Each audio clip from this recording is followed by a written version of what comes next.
Hello friends, good morning. आज हम कक्षा 3 विषय गणित जिसके अंदर चैप्टर नंबर 5 की शुरुआत करेंगे। चैप्टर नंबर 5 है आकृतियों का कमाल। इस चैप्टर के अंदर हम आकृतियों के द्वारा एक आकृति से हम नई नई आकृति बनाना सीखेंगे। तो चलिए, सबसे पहले आपको दिया गया है चलो पटाखा बनाएं। तो बच्चों, आपने तो ये मुझे सिखाने से पहले आपने ट्राई तो ज़रूर किया होगा। अगर नहीं किया है तो आपको ये जो स्टेप नंबर दिए गए हैं उसके अनुसार आपको फॉलो करते हुए आपको ये पटाखा बनाना है और आप ये ज़रूर कर पाएंगे। आगे देखिए, आकृतियों का खेल।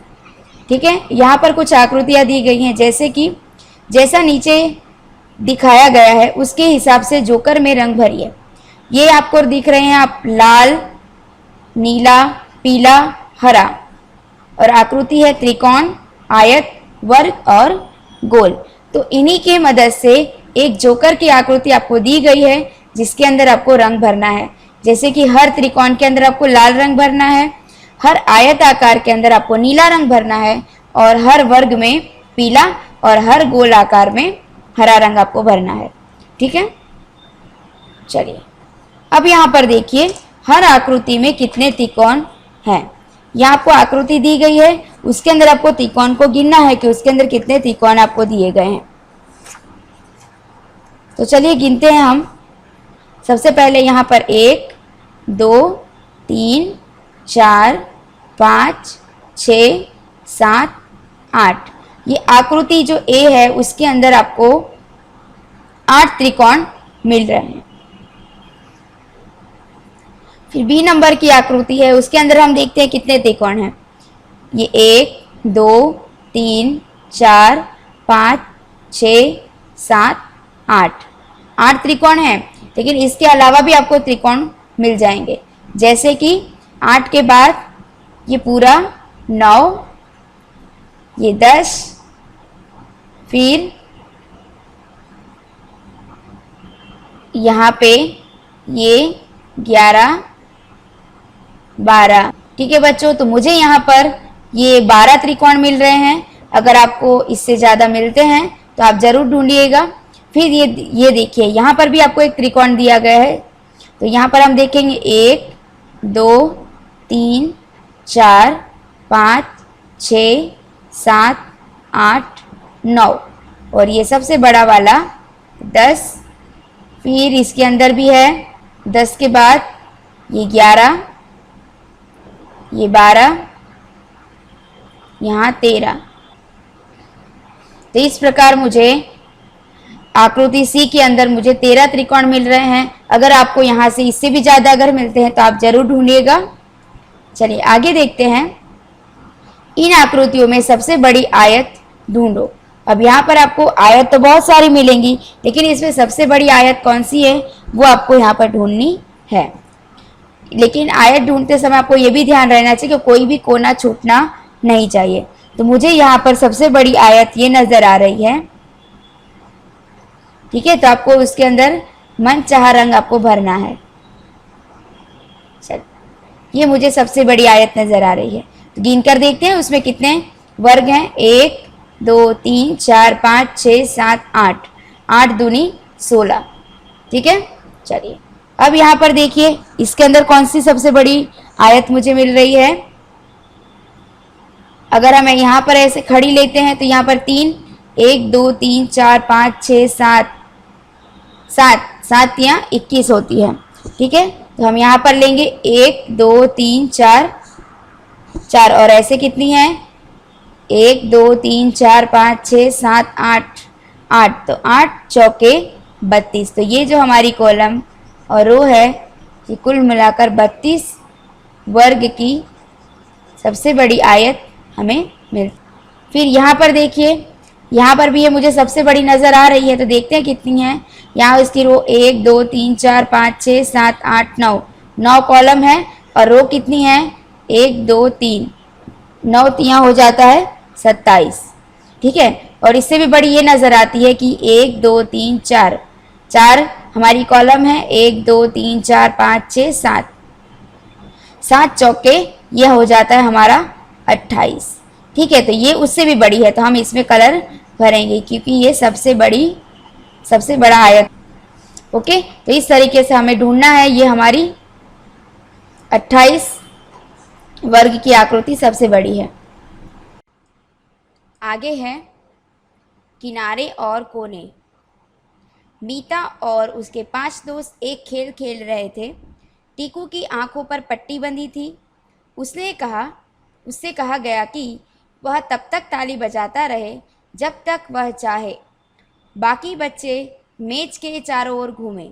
जैसे कि टिंकू ताली बजाना बंद करे, वैसे ही दूसरे सारे बच्चे जहाँ हो वहाँ रुक जाए। जो भी किसी कोने पर नहीं होगा वह आउट। अब आंखों पर पट्टी बांधने की उसकी बारी होगी। ठीक है, चलिए, तो देखिए, आपने तो म्यूज़िकल चेयर यानी कि संगीत कुर्सी खेला ही होगा, तो उसके जैसा ही है कुछ ये। ठीक है, तो यहाँ पर देखिए, जैसे कि टेबल के 4 कोने हैं, तो यहाँ पर खिलाड़ी हमें 6 लेने होंगे, एक दाव लेने वाला और एक आउट होने के लिए। ठीक है, तो जैसे यहाँ पर आप देख रहे हैं 6 खिलाड़ी हैं, जिसमें टिंकू क्या कर रहा है, अपना दाव ले रहा है, जिसकी आंखों पर पट्टी बंधी है और वो ताली बजाएगा। अब वो जब जितनी चाहे ताली बजा सकता है। जब वो ताली अपनी बंद कर देता है और यहाँ पर जो दाव लेने वाले खिलाड़ी हैं वो अपना अपना एक कोना पसंद कर लेंगे, जल्दी से खड़े हो जाएंगे, और जिसको कोना नहीं मिलेगा और वो आउट हो जाएगा और दूसरी बार दाव लेने की बारी उसकी आएगी। चलिए, तो ठीक है, तो यहाँ देखिए, ऊपर के चित्र को देखो, क्या तुम बता सकते हो कि कौन आउट है? तो यहाँ पर आप देखेंगे कि यहाँ पर गुड्डू आउट है। गुड्डू कहाँ खड़ी है? तो आपने देखा कि गुड्डू कोने पर ना खड़ी होकर मेज के बाजू धार पर खड़ी है।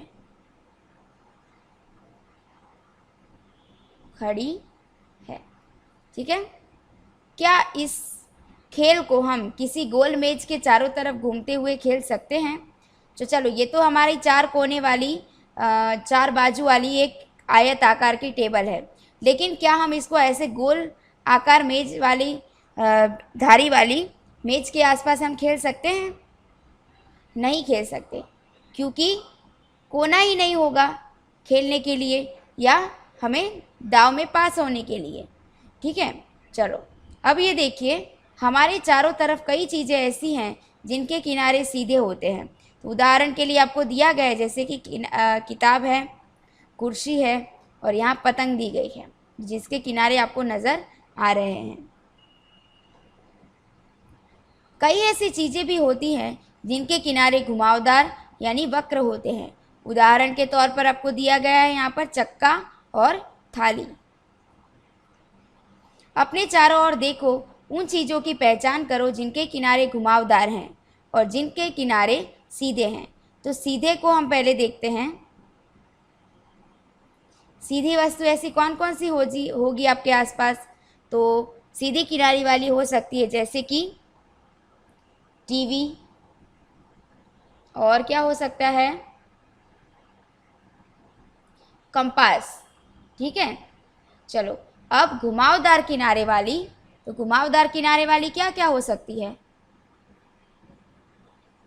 घुमावदार किनारे वाली हो सकती है गेंद, और क्या हो सकता है, कटोरी।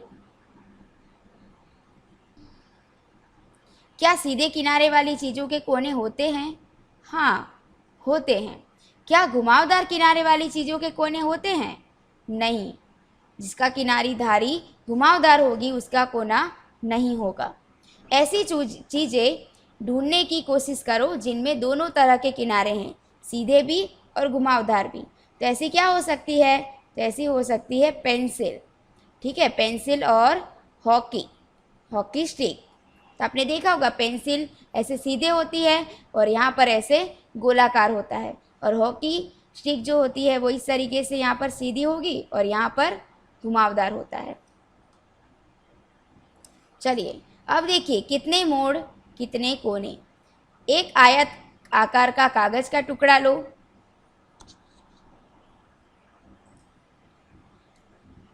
उसके कोनों को गिनो। तो उसके कोने कितने होंगे? 4।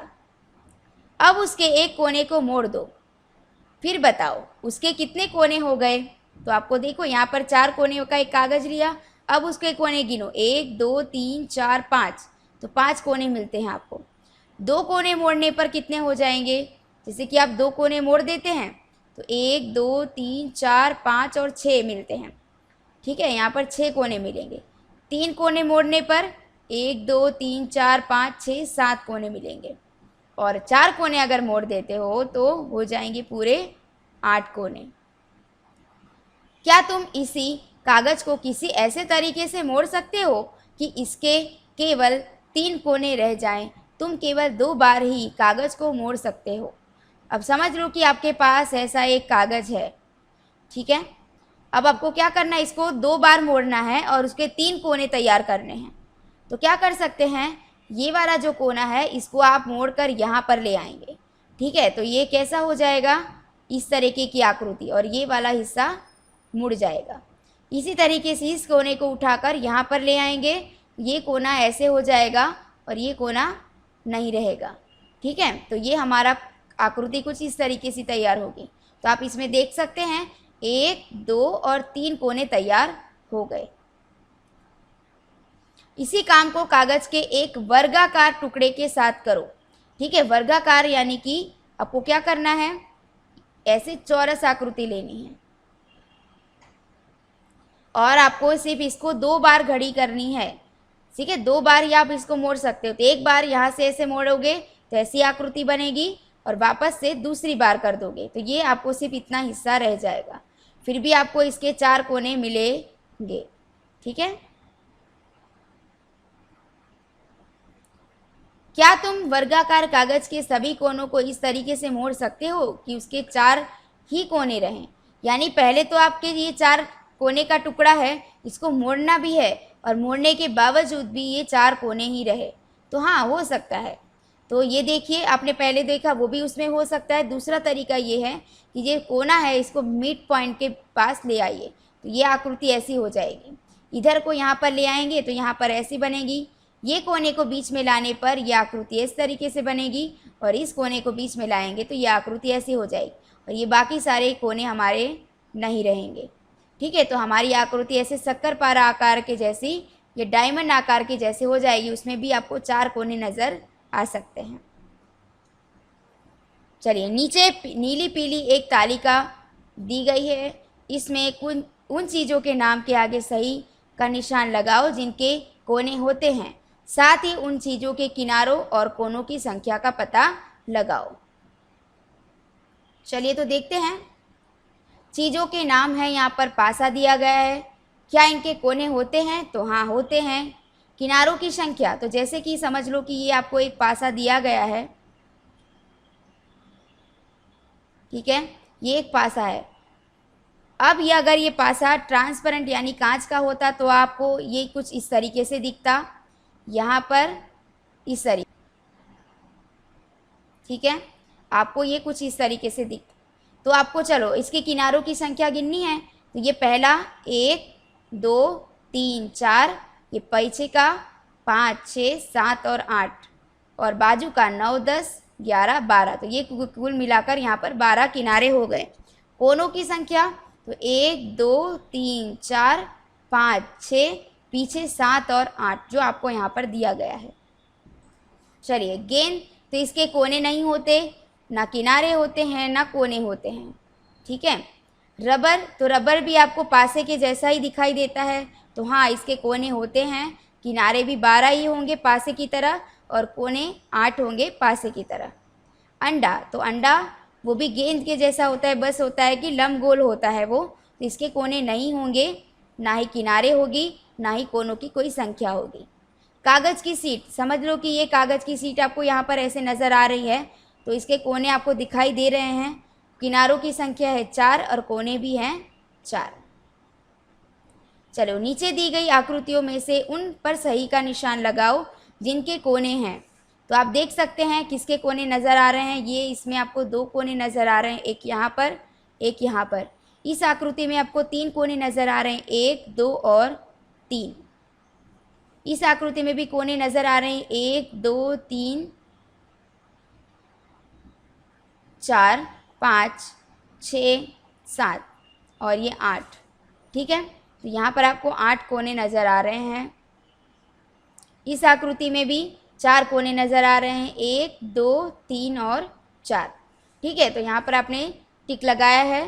बाकी की जो आकृति उसमें ये गोलाकार है, घुमावदार आकृति है, तो उसमें कोना या बाजू होगी नहीं। तो एक प्रश्न है, क्या तुम केवल सीधी रेखाओं से ऐसी आकृति बना सकते हो जिसका कोई कोना ना हो? अगर हाँ या ना, ये आंसर आपको खुद से देना है। ठीक है बच्चों, तो आज का वीडियो यहाँ पे समाप्त होता है। धन्यवाद।